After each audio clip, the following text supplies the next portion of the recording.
बोली विश्व वंदनीय देवादिदेव मूल नायक खजरट सी चंदा प्रो भगवानी की जय जय जय। बोलिए परम पूज्य श्रमण संस्कृति उन्नायक आचार्य भगवंत गुरुवर श्री 108 विद्या सागर जी महामुनि राज की जय जय।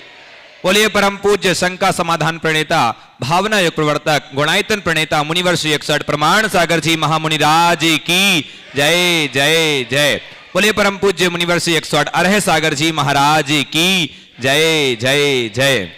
सत्य और संस्कृति का सजा ये भव्य वितान कदम मिलाकर बढ़ चले धर्म और विज्ञान।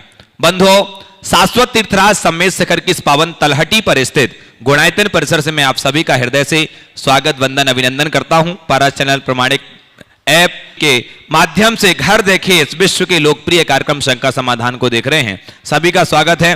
बंधुओं, जैसा कि आपको विदित है, पूज्य मुनिवर प्रमाण सागर जी महाराज की वो अद्भुत परिकल्पना जो आज कुछ ही माहों उपरांत वो सफलीभूत और अपने स्वरूप को धारण कर लेगी, जब लोग आकर के देखेंगे इस सम्मेद शिखर में साक्षात चतुर्थ काल का अनुभव होगा। तीर्थंकर भगवान जिनेंद्र की साक्षात दिव्य ध्वनि सुनने का ऐसा अवसर प्राप्त होगा, ऐसा अनुभव होगा आप सबको। मैं निवेदन करूंगा बंधुओं, एक ऐसी अद्भुत कृति गुणायतन, यदि आज तक आप नहीं जुड़े हैं गुणायतन से तो आज ही आप मानस बनाइएगा। जो जिनवाणी पारस चैनल प्रमाणिक ऐप और जो टीवी के माध्यम से प्रत्यक्ष रूप से जुड़े हुए हैं, आप सभी लोग गुणायतन की निर्माणकारी योजनाओं को जानते हुए अपने जीवन का सर्वोत्कृष्ट लगा करके साथ ही पुण्य का अर्जन कीजिए, सदस्यता हासिल कीजिएगा। साथ ही बंधुओं, जैसा कि आपको विदित है, पूज्य मुनिवर के मुखारविंद से प्रतिदिन इसी गुणायतन परिसर में शांति धारा बीजाक्षर युक्त शांति धारा संपन्न होती है। यदि आप चाहते हैं कि आपके वैवाहिक वर्षगांठ, जन्म दिवस या किसी विशेष अवसर पर शांति धारा यहां पर संपन्न हो, तो आप एक दिन की शांति धारा, एक माह की शांति धारा और एक साल तक अनवरत रूप से शांति धारा कराने का महासौभाग्य अर्जित कर सकते हैं। साथ ही बंधुओं, जैसा कि आपको विदित है, आगामी नवंबर माह में अष्टानी का महापर्व आने वाला है। 1 से 8 नवंबर तक पूज्य गुरुदेव के मुखारविंद से होने वाला संस्कृत का मूल विधान इसी सम्मेद शिखर के परिसर में संपन्न होगा। यदि आप चाहते हैं कि आप भी इसमें सम्मिलित हों तो आप एक जोड़े के साथ, मंडल पूरे आरक्षित हो चुके हैं, यदि एक जोड़े में 51 के साथ आप यहां पर बैठ सकते हैं। सर्व सुविधाओं के साथ आपको ऐसा विधान करने का अवसर प्राप्त होगा। जिनका भाव बनता है तो आप जो टीवी पर नंबर चल रहे हैं उन पर संपर्क करके अपना नाम आरक्षित करा सकते हैं। बंधु, जैसा कि विदित है, प्रतिदिन लोग गुणायतन से जुड़ रहे हैं। आज भी गुणायतन से जुड़कर के जिन लोगों ने अपने सौभाग्य को जागृत किया है उनके पुण्य की अनुमोदना करते हैं। मैं चाहूंगा आप लोगों की करतल ध्वनि उनके सम्मान में बजे। सर्वप्रथम मैं निर्माण निधि सदस्यों का नाम उद्घोषणा कर रहा हूं। यदि वो उपस्थित हैं तो अपने ही स्थान पर खड़े होकर के गुरुदेव का आशीष प्राप्त करेंगे। पलेरा टीकमगढ़ से श्री अशोक कुमार जैन, श्रीमती स्वाति जैन, समस्त परिवार। गुना से सैफाली जैन, श्रीमती आशा जैन, तालियां बजती रहें। ललितपुर से श्री अंकुर जैन, सुपुत्र संजय कुमार जैन। बड़ौदा गुजरात से श्रीमती मीना जैन, श्री अर्पित अजमेरा। सागर से श्री कमल बजाज, श्रीमती तृप्ति जैन। ललितपुर से श्री पवन कुमार जैन, वीरेंद्र जैन, दक्ष जैन सपरिवार। टीकमगढ़ से श्री उमेश कुमार जैन सपरिवार। टीकमगढ़ से सुनील कुमार जैन सपरिवार। और गौर झामर सागर से श्रीमती सुषमा राजेश जैन, नन्ही देवरी वाले। एक बार जोरदार करतल ध्वनि सभी निर्माण निधि सदस्यों के सम्मान में। इसी कड़ी में जिन्होंने आज स्वर्ण दान दिया है, ऐसे श्रावक सृष्टि कैची बीड़ी गुना से स्वर्ण की अंगूठी जिन्होंने समर्पित की है, रमेश जैन, अनीता जैन, समस्त परिवार। स्वर्ण की अंगूठी समर्पित की है पाटन जबलपुर से सविता जिनेश जैन सपरिवार। और साथ में सोने की चूड़ी 38.88 ग्राम की लगभग उसका जो वजन है, श्रीमती हीरा देवी कासलीवाल, प्रदीप जी, अभय जी, डब्बू जी, अनिल जी कासलीवाल, गया निवासी, सूरत प्रवासी। जोरदार करतल ध्वनि से इनके पुण्य की अनुमोदना करते हैं।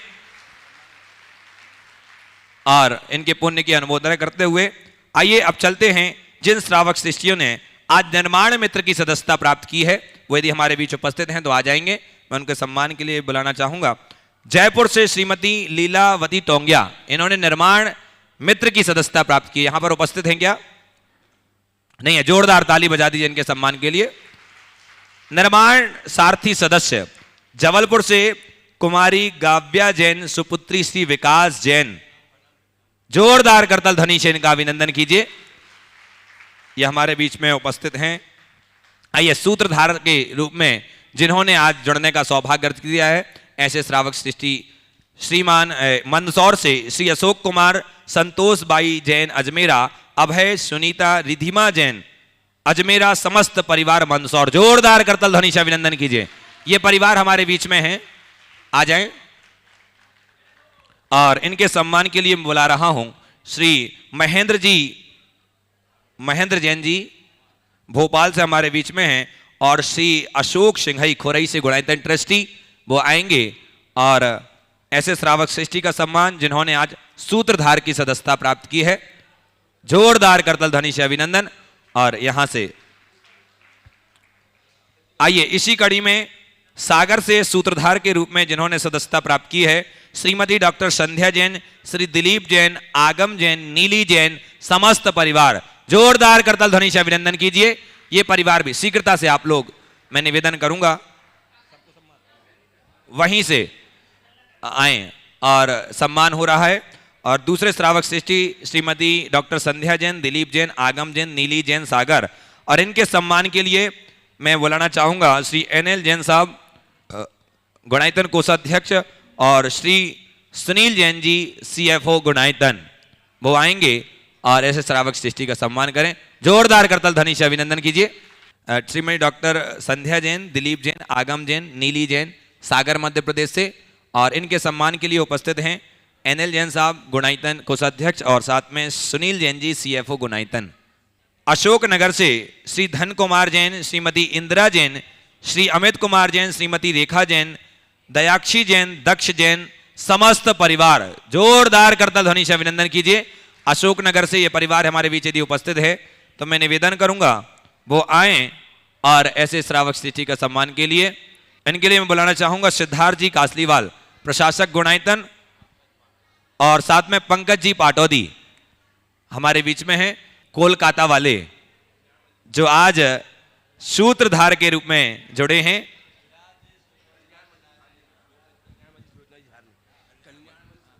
कल्याणमल सुलोचना जी झांझरी, कोलकाता वाले। जोरदार करतल ध्वनि से इनका अभिनंदन कीजिए, ये भी हमारे बीच में उपस्थित हैं।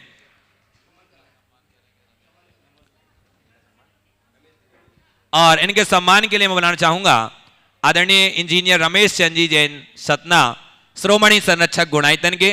मैं निवेदन करूंगा वो आएंगे। और ब्रह्मचारी पूज्य भैया जी कल्याण जी सुलोचना जी हांजरी, और जिन्होंने बहुत सुंदर, एक बार जोरदार करतल ध्वनि इनके लिए बजना चाहिए। और देखिए, और त्यागी का दान, दोनों व्रती हैं और इनका दान ज्यादा बहुमूल्य है।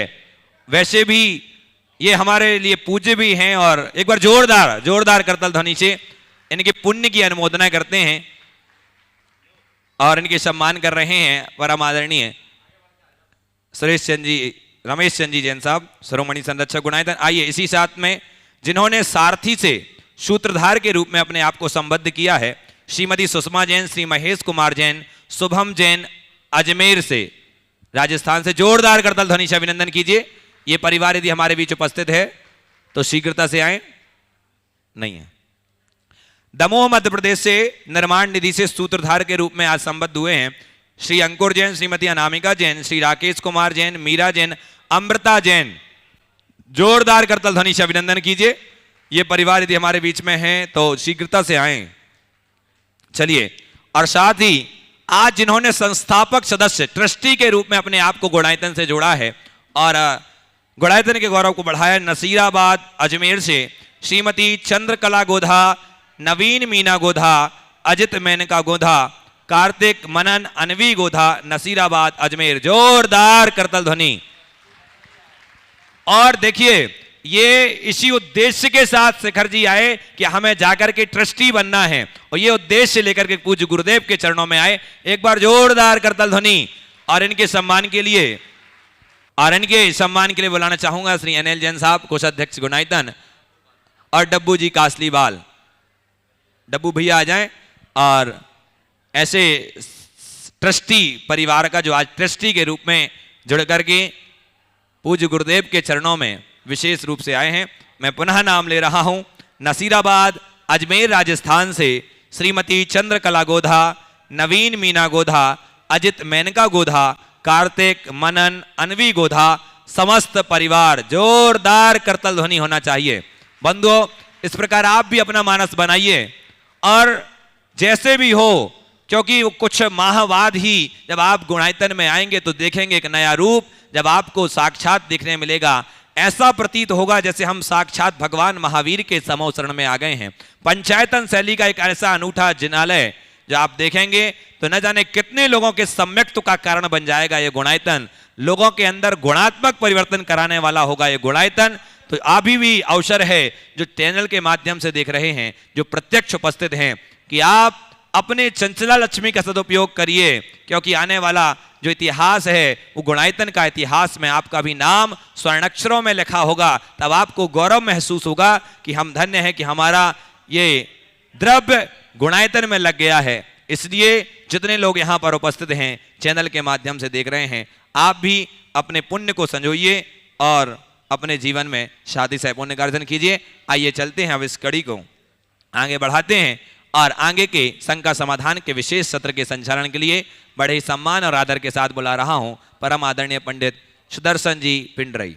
मैं आप सबको जोड़ूं गुरुदेव के श्री चरणों से और आपको समाधान दिलाऊं गुरुदेव के श्रीमुख से। अरे यार, उसके पूर्व मैं चाहता हूं कि गुरुदेव का वरदहस्त आशीष के रूप पर हम पर आच्छादित हो। अतः मेरे साथ उच्चारें, नमोस्तु महर्षि, नमोस्तु महर्षि, नमोस्तु महर्षि। भवजनों, आज इस सभा में एक ऐसा व्यक्तित्व विराजमान है जिसने गुरुदेव के 2017 के चातुर्मास उदयपुर को बड़ी ऊंचाइयां प्रदान की थी। वे हैं श्रीमान महेंद्र कुमार जी, बबीता जी टाया, उदयपुर। ससमान उनको आमंत्रित करो, वे आए, गुरुदेव चरणों की अभिवंदना करें, आशीर्वाद प्राप्त करें। उनका सम्मान करने के लिए आमंत्रित कर रहा हूं श्रीमान शोभाजी सीईओ गुणायतन एवं श्रीमान रमेश जी जैन इंजीनियर निर्माण मंत्री गुणायतन श्रोमणी संरक्षक गुणायतन सतना से। आए, आपकी तालियां लगातार बजते हैं। एक ऐसा व्यक्तित्व आपके समक्ष उपस्थित हो रहा है जिसने संपूर्ण चातुर्मास में न दिन देखा, न रात, न धन देखा, न समय, सब कुछ लगाते रहे। ऐसे व्यक्तित्व का आज हम सम्मान करके हर्षित हो रहे हैं। आइए श्रीमान टाया जी, बबीता जी के साथ। और हमारे बीच में आज जिन्होंने गुप्तदान के रूप में अभिनंदन कुमार जी जैन, तेजस सविता जैन, सविता नवीन जैन भोपाल, इन्होंने स्वर्ण दान दिया है। और अपने स्थान में खड़े हो जाएं और गुरुदेव से आशीर्वाद प्राप्त करें। मैं पहले प्रश्न के लिए आमंत्रित कर रहा हूं टाया जी को। अपना टाया पहला प्रश्न प्रस्तुत करेंगे और समाधान पाएंगे। साथ ही तैयार रहेंगे। आइए सम्मान आ जाइए, प्रश्न करिए। टाया जी को माइक दीजिए, माइक दीजिए टाया जी, आइए माइक लाइए। अभय कुमार जी जैन मंदसौर, जो आज सूत्रधार के ऊपर संबद्ध हुए हैं गुणायतन से, अपने स्थान में सभी लोगों के साथ जो 70 लोगों को लेके आए हैं, अपने स्थान में खड़े होकर अपना प्रश्न प्रस्तुत करके समाधान प्राप्त करेंगे।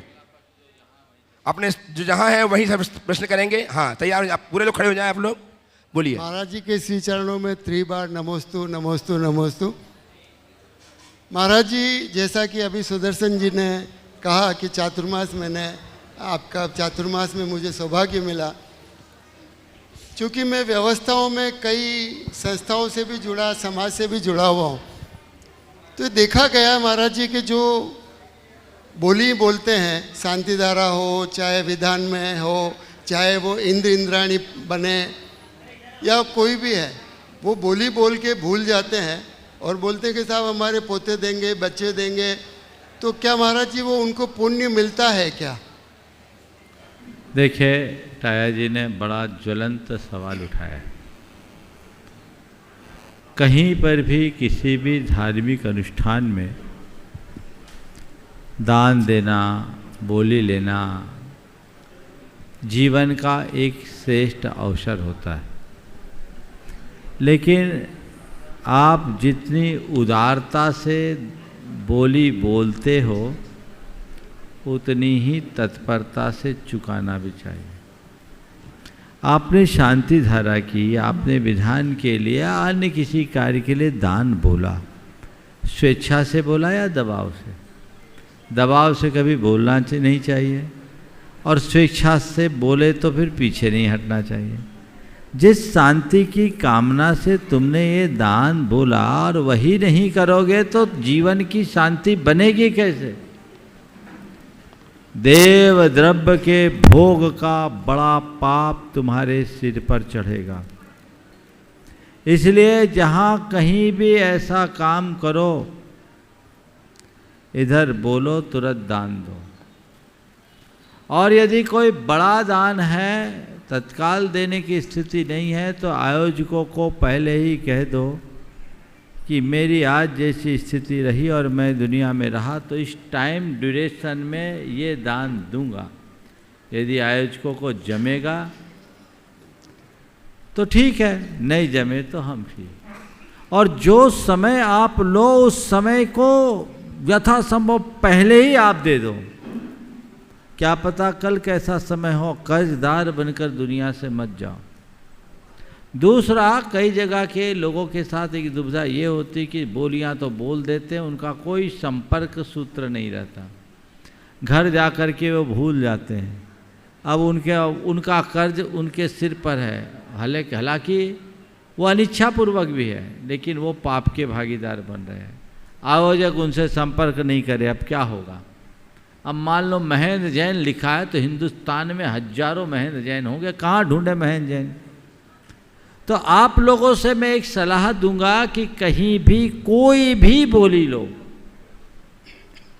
आयोजकों के पास अपना नाम, पता, मैं नंबर के जरूर रिकॉर्ड कराओ। अपनी घोषित राशि उसका मद उल्लेख कराओ और उनसे कहो कि भैया मैंने आज ये सौभाग्य पाया है, मेरा एक निवेदन है कि मैं यहाँ से घर जा रहा हूँ, कोशिश करूँगा जल्दी भेजने का। यदि ना भेज पाऊँ तो एक रिमाइंडर ज़रूर दे देना, एक मैसेज भेज देना, एक कॉल कर देना। और जब कभी घर जाओ तो घर पहुँचते ही अपने परिवार के सदस्यों से कहो कि आज हम ये पुण्य लाभ लेकर आए हैं, इस कार्य में आप सबकी अनुमोदना चाहिए और आप सबसे निवेदन है कि हमें ये राशि चुकानी है, और कदाचित इस बीच मुझे कुछ हो जाए तो मेरी अन्य लायबिलिटीज में इसे भी लायबिलिटी मानना और सबसे पहले इसे चुकाना, ये भाव रखना चाहिए। लेकिन आजकल ऐसा भाव लोगों में कम देखने को मिलता है। नतीजतन अनेक प्रकार की अव्यवस्थाएं दिखती है और वो नहीं जानते कि इसका कितना भयानक दुष्परिणाम होता है। मैं एक ऐसे व्यक्ति को जानता हूँ जो समाज के धनी मानी लोगों में गिना जाता था, मुखिया भी था और खूब बोलियां बोल देता था। कहीं भी जाओ बोली बोलना है, लेकिन चुकाता नहीं था। धनी मानी होने के कारण लोग उस पर ज़्यादा जोर भी नहीं दे पाते थे, लेकिन बोली बोल दिया, चुकाना नहीं। ठीक है, कर्ज तो अपने ऊपर चढ़ा ही रहा है। उस व्यक्ति की ऐसी दुर्दशा हुई, सुनकर आप लोगों का मन द्रवीभूत होगा। एक बेटा तो एक्सीडेंट में चला गया और पत्नी को पैरालिसिस का अटैक आ गया। व्यापार की स्थिति भी बहुत कमज़ोर हो गई। जब देने लायक था तो दिया नहीं और अब देने की स्थिति नहीं, रोता है। वो आदमी अपने कई जीवन को दरिद्र बनाने का प्रबंध कर लिया। ऐसा अपने जीवन में कभी मत करना। देव द्रव्य का भोग, निर्माल्य का भोग जीवन में कभी मत करना। कहीं दान बोलो, पहले तय कर दो इतने दिन में देंगे और मेरी आज जैसी पोजीशन रहेगी तब देंगे, और जितने दिन का संकल्प लो उससे पहले देने की कोशिश करो। मैं जानता हूँ कि बोलियाँ तो लोग बढ़ चढ़ करके ले लेते हैं, पर पैसा वसूलने में आयोजकों की चप्पलें घिस जाती है। दुश्मनी हो जाती है। हाँ, दुश्मनी हो जाती, चप्पलें घिस जाते हैं। पर ऐसा अनर्थ मत करे। लोग भी क्या करेंगे, वो तो ठीक है भैया, ज़्यादा है तो अपना व्यवहार नहीं बिगाड़ते, वो तुम्हें छोड़ दे, पर तुम्हारा पाप तुम्हारे सिर पर चढ़ के बोलेगा। तुम्हारे बस की नहीं थी तो तुमने लिया क्यों? तुम्हारे बस की नहीं थी तो तुमने लिया क्यों? लिया है तो चुका। अगर तुम नहीं लेते कोई दूसरा तो लेता। एक तो दूसरे का अवसर छीना और खुद दे नहीं रहे हो। अपने जीवन में ऐसा पाप कभी मत करना। आइए श्रीमान अभय कुमार जी जैन। एक सूचना महाराज जी, महाराज जी का जब चातुर्मास उदयपुर हुआ था तो आपके निर्देश से हम लोगों ने मंदिर में जो पूजन सामग्री चढ़ती है वो कबूतर और जीव दया के हिसाब से हमने दिया था, और वो अब तक वो प्रक्रिया चल रही है, वो ही चल रही है। जो हमारे सेवक है उसकी तनख्वाह हम ज़्यादा देते हैं, और वो जो है वो वापस बाजार में बिक के अपने निर्माल्य का दोष नहीं लगता। बहुत सुंदर, एक बहुत अच्छी शुरुआत उदयपुर से हुई थी। और ये बताओ कितने तोते रोज आते हैं? हाँ। तोतों का समूह आता है, बादाम भी फोड़ फोड़ के खाते हैं। ये प्रक्रिया सबको अपनाना चाहिए। बहुत बहुत आशीर्वाद। मंदसौर से श्रीमान अभय कुमार जी जैन, जिन्होंने आज शुद्धा के अपना संबंध किया। आ जाइए आप लोग। इन्होंने आज गुणायतन के स्वर्ण कार्य के लिए सोने की चैन एवं सोने के टाप्स प्रदान करके जीवन को धन्य किया, स्वर्णिम बनाया। हम वंदन करते हैं, अभिनंदन करते हैं। साथ ही आमंत्रित करते हैं चंद्रिका जी पाटनी गुणायतन की सृष्टि सुश्राविका तनाची से भी आए, इनका सम्मान करेंगी। इन्होंने वंदनीय कार्य किया है, हम इनका अभिनंदन के तालियां बजाएं आप इनके सम्मान में। और उपस्थित हों श्रीमान अभय कुमार जी जैन मंदसौर अपने सारे साथियों के साथ, जो आज शुद्धा के रूप में संबद्ध हुए हैं। तैयार रहें सुश्री वर्तिका जैन, सुपुत्री श्रीमान सुभाष जी पूनम जी जैन, CEO गुणायतन। इनकी आज सुपुत्री ने संस्कार लिए, श्रावक के संस्कार गुरुदेव से प्राप्त किए हैं। वो तैयार रहेगी प्रश्न करने के लिए। बोलिए आप।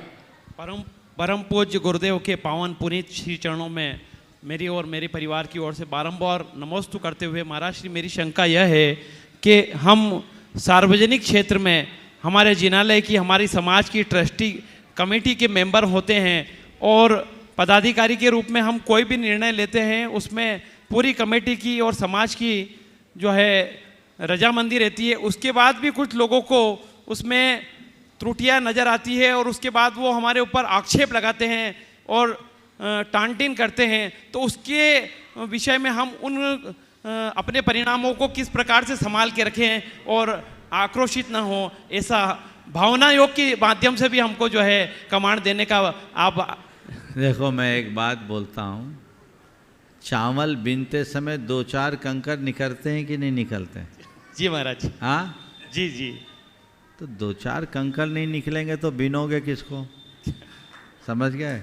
इसलिए अपना काम करते रहो, बाकी बातों को ध्यान नहीं दो। इतना जरूर कहूँगा कि संस्थाओं में पदासीन लोग पारदर्शिता को अपनाएं, काम इतना फेयर करे कि कभी कोई आए आप अपना रिकॉर्ड खुलकर दिखा सको, तो कोई को उंगली उठाने का मौका ही नहीं मिलेगा।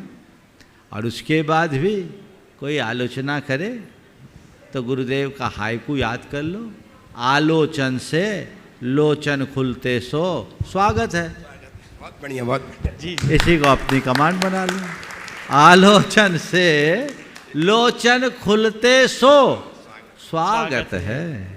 समझ गए? जी चलिए। जी गुरुदेव, नमोस्तु गुरुदेव।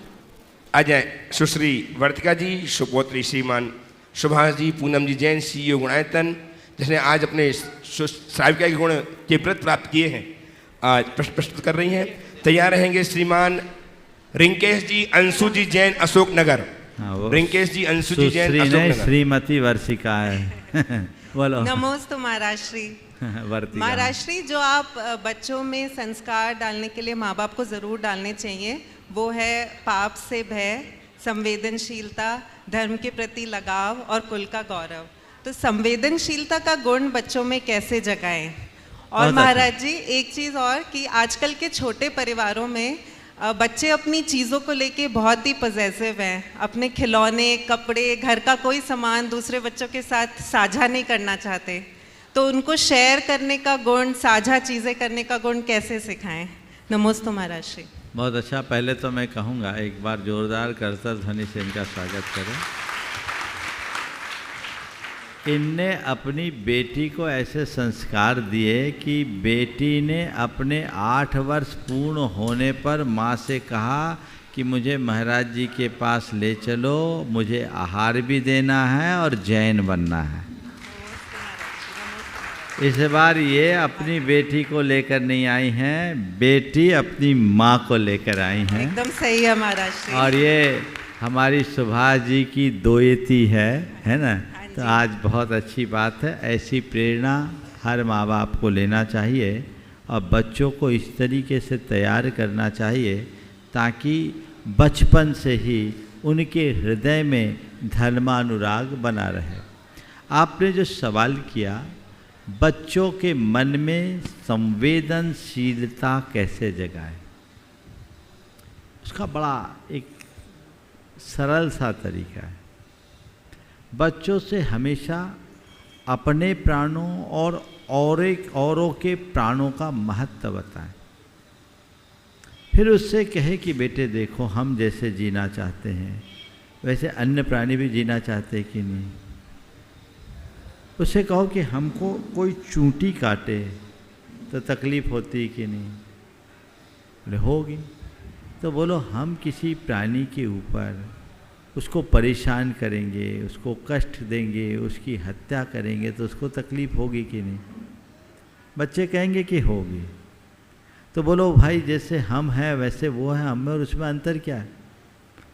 जैसे मेरी आत्मा है वैसे ही सब प्राणियों की आत्मा है। जैसे हम जीना चाहते हैं वैसे ही संसार के सब प्राणी जीना चाहते हैं। इसलिए हमारा धर्म है हम जिए और जीने दें। उनको कुछ कथाएं सुनाएं, उनके हृदय की संवेदना को जगाने के लिए पौराणिक प्रसंग सुनाएं। एक प्रसंग मैं आज आप सबको बता देता हूँ। प्रमाणिक कहानियों में ऐसे बहुत सारे होंगे, पर संवेदनशीलता का उदाहरण भगवान महावीर के जीवन का उनको सुनाए। तीर्थंकरों और महापुरुषों के चरित्र के बारे में उनको बताया और वो कहाँ अपनी प्रवृत्ति में सावधानी रखते हैं, अहिंसा धर्म का मर्म क्या है उन्हें समझाएं। तो बच्चों के हृदय में बात बैठ जाएगी, इतनी गहरी बैठेगी कि फिर उन्हें कुछ कहने की जरूरत शेष नहीं रहेगी। भगवान महावीर जब बाल अवस्था में थे, अपनी माता त्रिशला के साथ राजोद्यान में टहल रहे थे। टहलते टहलते माँ उद्यान के, गार्डन के घास के इलाके से निकल पड़ी। वर्धमान अपनी जगह पर खड़े रह गए। माँ बुला रही है, बेटा आ तो इधर आ, देख तो सही वो कितने सुंदर है फव्वारे, कितने अच्छे में कीड़ा पर्वत, इधर तो आ। वर्धमान चुप, जहां के तहां खड़े। त्रिशला माँ से रहा नहीं गया, वो आई और वर्धमान के बाल और गाल को सहलाते हुए पूछी, अरे तुझे क्या हो गया। अचानक उसे लगा कि वर्धमान के आंखों में आंसू है। त्रिशला बिफर पड़ी। अरे तुझे आंसू क्यों, तू इतना क्यों रो रहा है, तुझे क्या हो गया। तब वर्धमान ने कहा, माँ जब आप इन कोमल कोमल दूबों पर चलती हो ना, तो मुझे ऐसा लगता है मानो मेरी पीठ पर चल रही हो। देखो ना, आपके पैरों की निशान मेरे पीठ पर पड़ गई है। त्रिशला एकदम घबरा उठी, फट से वर्धमान के शर्ट को उतारा, देखा तो उनकी पीठ पर पैरों के निशान थे। उन्हें अपने कृत्य का आभास हुआ, तत्क्षण क्षमा मांगी और वर्धमान को अपने गले से लगा ली। तब वर्धमान ने कहा, बाल वर्धमान ने कहा, माँ जैसे हमारे प्राण हैं वैसे ही सबके प्राण हैं, हम खुद जिए औरों को जीने दें। वाह क्या बात है। ऐसे प्रसंगों को बच्चों के लिए अच्छे से समझाएं। सुलस कसाई का प्रसंग सुनाएं। हमारे शांतिनाथ भगवान के पूर्व भाव का कथन सुनाएं। अभय कुमार के चरित्र को सुनाएं। पुराणों में ऐसे ढेर प्रसंग हैं और आज के लोगों के जीवन के विषय में बताएं तो वो भाव एक बार उनके हृदय में जागृत हो जाएंगे तो फिर उन्हें ज़्यादा कुछ कहने और करने की आवश्यकता शेष नहीं रहेगी। आइए श्रीमान। और जो चीज़ों को साझा करने की बात, उसकी भी एक वजह है। बहुत अच्छा सवाल है ये भी। चीज़ें साझा क्यों नहीं कर, पहले सहजीवन होता था संयुक्त परिवार होने के कारण। अब जब से एकल परिवार है, न्यूक्लियर फैमिली है, तो सहजीवन की वृत्ति समाप्त हो गई। तो अब नेचर पजेजिव हो गया। बच्चों को कोई अपना नहीं दिखता और जब अपना नहीं दिखता तो अपनापन भी नहीं दिखता। तो उसके लिए बच्चों के साथ खुद बच्चा बनना शुरू करो। थोड़ा समय बच्चों के साथ खेलो और माँ बाप बनकर नहीं, अपने बचपने को लौटा करके। जैसे हम बच्चे में अपने और बच्चों के साथ खेलते थे, वैसे आज हम घर के बच्चे के साथ बच्चा बन करके खेल रहे हैं। अपने आप चीज़ें हो जाएगी। उस समय अगर अपने आप को बच्चा बनाने में सफलीभूत होगे तो फिर सब बातें अपने आप अच्छी हो जाएगी।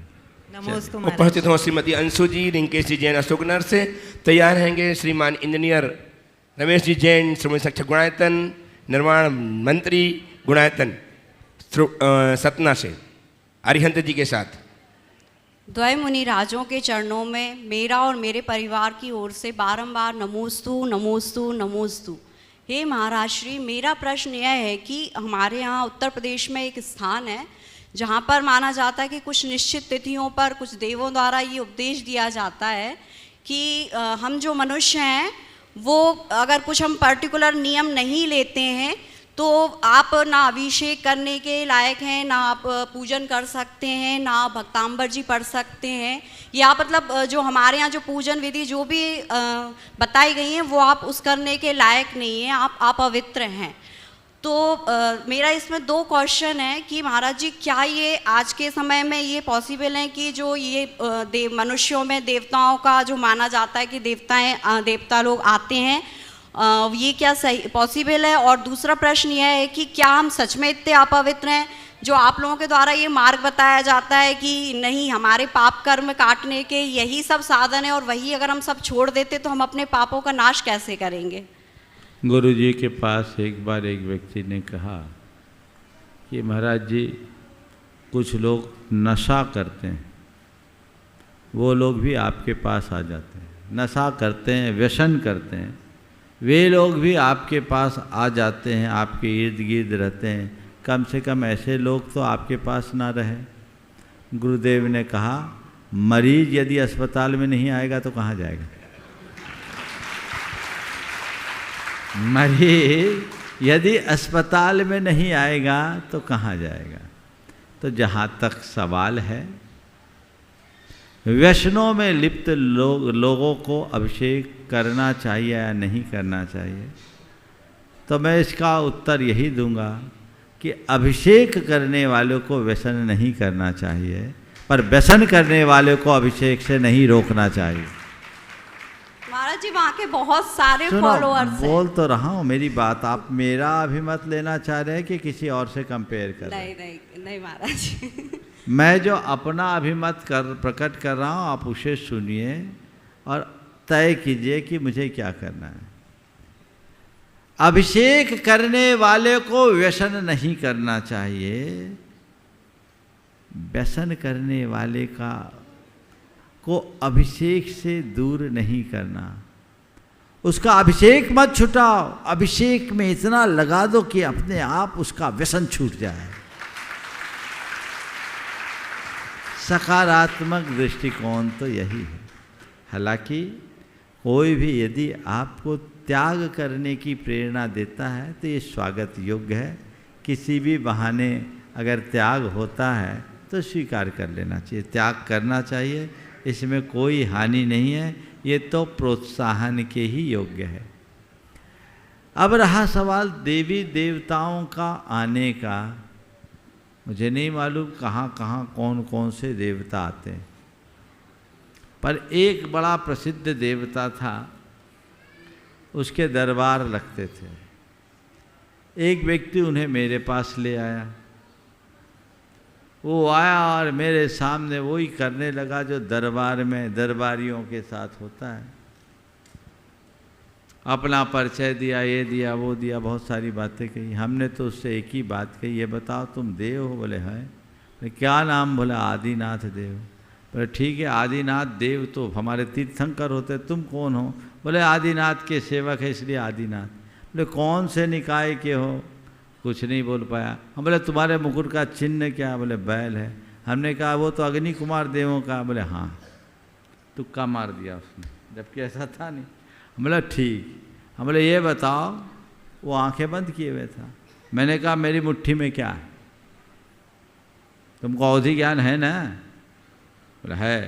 बोला मेरी मुट्ठी में क्या है? मेरी मुट्ठी में क्या है? बोला आप तो ऐसे ही झूठ मूठ हाथ बंद किए हुए। और मेरे डेस्क में एक छोटा सा इरेजर था, मैंने उसको अपने हाथ में रखा था। मैंने पूछा मेरी मुट्ठी में क्या? बोला आपके यहाँ मुट्ठी में कुछ नहीं है, आप यूं ही हाथ बंद किए हुए।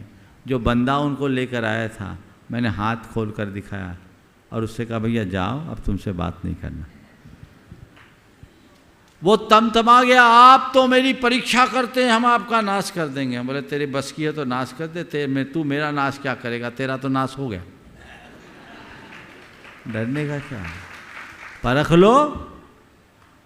बोलते मेरे पास अवधि ज्ञान है, देव होगा तो अवधि ज्ञान तो होगा, आगम का वचन है।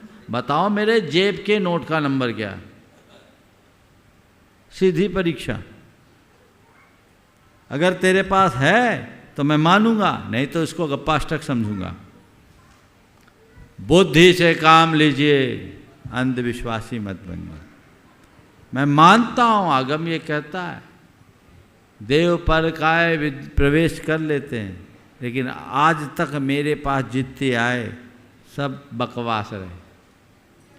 अब आप कहाँ की बात कर रहे हैं वो नहीं जानता मैं, वो उधर उत्तर प्रदेश का तो कोई पाला नहीं पड़ा मेरे साथ, लेकिन आप लोग परख लीजिए। अगर लोकोपकार का कार्य हो रहा है तो बुरा नहीं है, लेकिन धर्म की क्रियाएं नहीं छूटनी चाहिए, इसका हमें ध्यान रखना। उपस्थित हों गुणात्मक श्रोमणी संरक्षक, गुणात्मक निर्माण मंत्री, प्रेमी परिवार श्रीमान इंजीनियर रमेश जी जैन एवं अरहन जी जैन बिट्टू सतनाव कटनी से। तैयार रहेंगे बामड़िया कला भोपाल से गुणात्मक के ट्रस्टी श्रीमान महेंद्र जी जैन। और मुनिद्वय के चरणों में अनंत बार नमोस्तु। महाराज श्री, सार्वजनिक मंच है, प्रश्न मेरा व्यक्तिगत हो सकता है, लेकिन मैं जानता हूं कि आपके मुखारबिंद से जो उत्तर प्राप्त होगा वो सर्वजन हिताय होगा। महाराज श्री, मेरे छोटे बालक का पारिग्रहण संस्कार संपन्न होना है और हमारे परिवार ने और कन्या पक्ष का ऐसा निर्णय हुआ है कि इस विवाह को चक्रवर्ती विवाह के माध्यम से और चक्रवर्ती विवाह के माध्यम से संवेद शिखर जी तीर्थराज में गुड़ायतन परिसर से संपन्न करें। महाराज श्री, मैं जानना ये चाहता हूँ, प्रश्न मेरा ये है कि चक्रवर्ती विवाह का स्वरूप क्या होता है और इसका महत्व क्या है? कृपया मार्गदर्शन प्रदान करें। देखिए, बहुत ही अच्छी बात है कि समाज में और ख़ासकर युवा वर्ग में एक बड़ा बदलाव हो रहा है। विवाह आदि के कार्यक्रमों में अतिरिक्त आडंबर जुड़ता जा रहा है, और न केवल आडंबर अपितु अनेक प्रकार के पापाचार भी बढ़ने लगे, जिससे हमारा धर्म और हमारे संस्कार बुरी तरह प्रभावित हो रहे हैं, छिन्न भिन्न हो रहे हैं। ये बहुत अच्छा चलन हुआ पिछले 8-10 वर्षों में कि लोग चक्रवर्ती विवाह की तरफ रुझान रखे हैं। विवाह की विधि के संदर्भ में जब हम आदि पुराण को पलट कर देखते हैं तो विवाह संस्कार के संदर्भ में वहाँ उल्लिखित किया है कि विवाह कहाँ करें। आजकल डेस्टिनेशन मैरिज का चलन है, दूर जाकर लोग विवाह करते हैं, 5 स्टार होटलों में करते हैं, जहाँ आपके विवाह के कुछ घंटों पहले ही किसी की हत्या हुई हो, मांस पका हो, प्राणियों की कराह गूंजी हो, वहाँ तो नकारात्मकता होगी ही होगी। जहाँ शराब और शबाब और कबाब शब हो, वहाँ लोग विवाह करते हैं। वो विवाह योग्य स्थल ही नहीं है। आदि पुराण में शब्द लिखा है, क्वचित पुण्याश्रमे सिद्ध प्रतिमा साक्षिकम। पुण्याश्रम में, पुण्य स्थल में, पवित्र स्थल में और सिद्ध प्रतिमा की साक्षी में ही पानी ग्रहण का संस्कार होना चाहिए। पानी ग्रहण एक मूल संस्कार है, तो वो संस्कार करो। आपने बहुत उत्तम निर्णय लिया। एक समर्थ परिवार के होकर, हर अर्थ में सक्षम होकर आपने यह जो निर्णय लिया है, बहुत बहुत स्वागत योग्य निर्णय है। और नहीं स्वागत योग्य अपितु अनुकरणीय निर्णय है, और लोगों को भी प्रेरणा लेनी चाहिए। तीर्थ क्षेत्र में आकर विवाह करो, भगवान की साक्षी में विधान के साथ 3 प्रकार की अग्नि की साक्षी में फेरे पड़ो। उस दिन वर वधू उपवास करें, और यदि कदाचित उपवास नहीं कर सकते तो एक आसन करें, नियम संयम के साथ रहे। सारी रीतियाँ जो भी है वो हमारे मुख्य रूप से भगवान की साक्षी में पानी ग्रहण का संस्कार हो, आडंबर मुक्त व्यवहार हो, और उसके उपरांत विवाह के बाद पहले तीर्थ यात्रा करें और गुरु के दर्शन करें, फिर अपने वैवाहिक जीवन की शुरुआत करें। ये रास्ता है। और विवाह के इस अवसर पर शक्ति के अनुसार दान आदि का सत्कर्म करे, जिससे पुण्य का संचय हो। ये है विवाह का काम। और तुम्हें वैभव ही प्रदर्शित करना है तो विवाह के उपलक्ष्य में कोई अच्छा काम कर दो, जो जिंदगी भर तुम्हारा नाम कराते रहे। जो रुपया वेन्यू और कैटरिंग में फूंकते हो, वो रुपया किसी परमार्थ के कार्य में लगा दो, जीवन धन्य हो जाएगा। अथवा कुछ ऐसी कन्याओं के विवाह में खपा दो जो अपने स्तर पर अपनी बेटी का विवाह कराने में समर्थ नहीं। तो ये बहुत अच्छी परंपरा है। गुनायतन में विवाह संबंध मुझसे पूछा तो मैंने कहा जरूर होना चाहिए। हालांकि ये पहला पानी ग्रहण संस्कार होगा इनके बेटे का।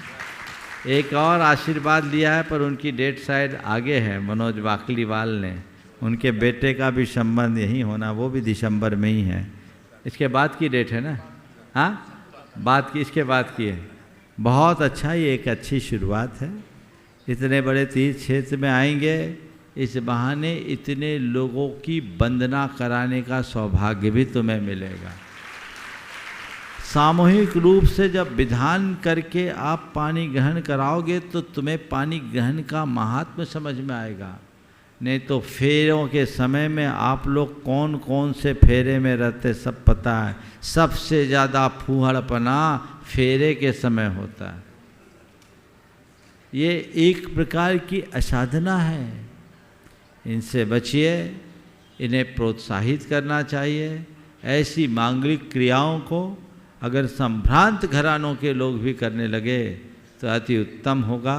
देश में, पूरे देश में विभिन्न साधु संतों के सानिध्य में इस तरह के कार्य होने लगे हैं और मुझे बहुत प्रसन्नता है कि संभ्रांत घरानों ने इसकी पहल की है और उसमें गुणायतन परिवार में, गुणायतन के शिरोमणि संरक्षक परिवार के द्वारा ये जो पहल हुई है और लोगों के लिए भी प्रेरणा बनेगी। मैं बाकी लोगों से भी कहूँगा, प्रेरणा लो और आगे बढ़ो, लोगों के बीच एक अच्छा आदर्श उपस्थित करो। बहुत बहुत आशीर्वाद। नमस्ते महाराज जी। उपस्थित हों, आप कल करना तो उपस्थित हों श्रीमान महेंद्र जैन भोपाल से, ट्रस्टी गुणायतन बावड़िया कला भोपाल, और तैयार रहेंगे श्रीमान पंकज जी पाटौदी साड़म से। नमस्ते महाराज जी। महाराज जी,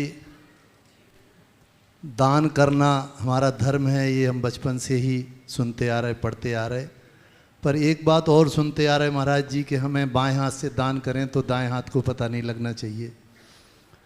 पर महाराज जी, अभी ये भी हम प्रवचन में और पढ़ते हैं, सुनते हैं कि जो दान करते हैं उनकी अनुमोदना करना चाहिए, नाम भी होना चाहिए ताकि प्रभावना बढ़ती है उससे। तो महाराज जी, इन दोनों बातों में हम किस तरह अपने आप को समझाएं कि दोनों ही बातें सही है? बिल्कुल, बहुत अच्छा सवाल है। दोनों बातें सही है और अलग अलग संदर्भ में दोनों बातों का पालन करना। जब कोई व्यक्तिगत रूप से दान देने का भाव हो तो ऐसा दो कि किसी को पता न लगे, और उसके लिए मंदिर में गुप्त दान की पेटियां तो पड़ी ही रहती, या जहाँ भी हमको देना है दे दो। किसी की व्यक्तिगत आवश्यकता की पूर्ति के लिए भी तुम्हें कुछ देना हो तो वहाँ एक हाथ से दो, दूसरे हाथ को पता न लगे, ऐसी बात को ध्यान में रखो। लेकिन जहाँ कोई बड़ा कार्य हो, उस बड़े कार्य में जब दान देने की बात आए तो थोड़ा दिखा के दो, क्योंकि तुम्हारे दान देने से दूसरों के मन में भी दान का भाव आता है। खरबूजा खरबूजे को देखकर रंग बदलता है। तुम चुपचाप दे दिए, किसी को पता नहीं लगा, लेकिन एक ने दिया, दूसरे ने दिया, तीसरे ने दिया, चौथे ने दिया, तो पांचवा कहेगा हम भी दे दे, तो छठवा कहेगा हम पीछे क्यों रहे। तो इसमें, इस भाव से दान देने में कोई बुराई नहीं। अगर तुम्हारे अच्छे कर्म से, तुम्हारे दान से लोगों को अच्छी प्रेरणा मिलती है तो वो अनुकरणीय है। जब किसी और को प्रेरित करना हो तो इस सिद्धांत का पालन करो। आने वाली पीढ़ियों को अगर दान की प्रेरणा मिलती रहे, इस भाव से तुम कहीं नाम देते हो तो भी दान देने में कोई हानि नहीं है, दान देते रहो। समझ गए? तो जहाँ जैसा संदर्भ हो उसके अनुरूप कार्य। नमस्ते महाराज। आइए श्रीमान पंकज जी एवं श्रीमती नीतू जी पाटौदी साड़म से, ट्रस्टी गुणायतन, और तैयार रहेंगे जो आज आ चुके हैं, जिन्होंने अपने आप को संबद्ध किया गुणायतन से, श्रीमान श्रीमती सुषमा जी, महेश कुमार जी, शुभम जी जैन अजमेर से। निकट आ जाए, उनका सम्मान करके हर्षित होंगे। नमोस्तु महाराज श्री, मेरे और मेरे परिवार की तरफ से नमोस्तु नमोस्तु नमोस्तु। महाराज श्री, शरीर पर जब चोट लगती है उसको तो हम लोग सह लेते हैं, लेकिन जब श्रद्धा पर आघात लगे, श्रद्धा पर जब आघात लगे तो उससे हम लोग कैसे निकलें? शरीर के चोट को सहा जा सकता है, श्रद्धा पर लगे आघात को सहना बहुत कठिन।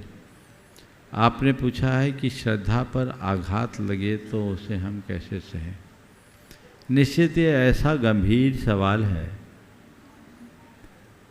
जिस पर बहुत जल्दी से उबरना कठिन होता है, लेकिन हमें कभी ऐसा कुछ हो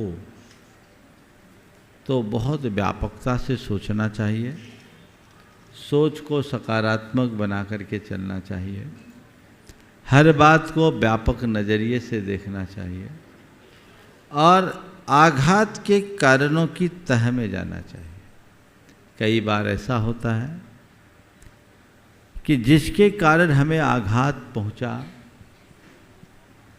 वो अवास्तविक होता है, अगर कारण अवास्तविक है तो उसका निराकरण करना, यदि परिस्थिति जन्य है तो उसकी समीक्षा करना, और अगर श्रद्धा पर आघात पहुंचा है